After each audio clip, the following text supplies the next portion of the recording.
Monsieur Boadno Akumbela, bonsoir. Bonsoir. Nous voulons savoir si Alain-Claude Bilébizé est le mal du Gabon. Merci.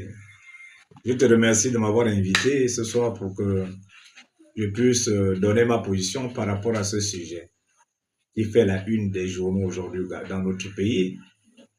Je vais réagir aujourd'hui en tant que médecin tradit moderne parce que ces réactions sont faites par les médecins modernes. Je dirais déjà que Alain-Claude Bilébizé ne peut pas être le mal du Gabon parce que le Gabon existe depuis le 17 août 1960 et Bilébizé existe sur le plan politique avec le PDG, je pense que c'était en 2009 ou 2007, je ne sais pas, mais donc Bilébizé ne peut pas être le mal du Gabon. Dans le laboratoire EYO, qui était un laboratoire spirituel, nous avions fait le diagnostic du Gabon, parce qu'aujourd'hui nous parlons du Gabon, du mal du Gabon. Et dans notre laboratoire, nous avons pu faire le diagnostic du Gabon et nous avons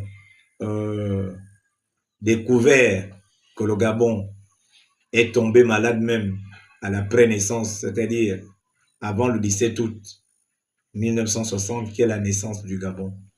Et c'est le pouvoir politique français qui est à l'origine du mal dont souffre le Gabon aujourd'hui.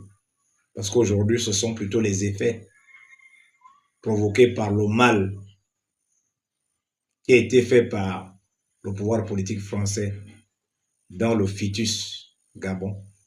Parce que c'est ce pouvoir politique français qui avait lancé 4 sorts au fœtus Gabon.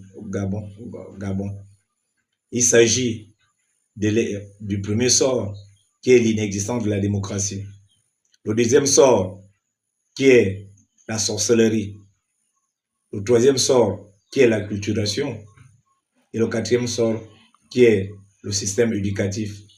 Donc, lorsque le Gabon naît le 17 août 1960, il avait déjà en lui ces sorts-là.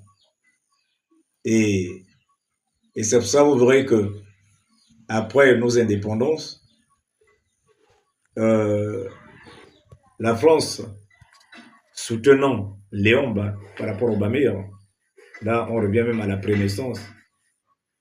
Pourquoi? Parce que pour eux, Aubameyang détenait la connaissance qui pouvait les gêner. Donc, il fallait plutôt opter pour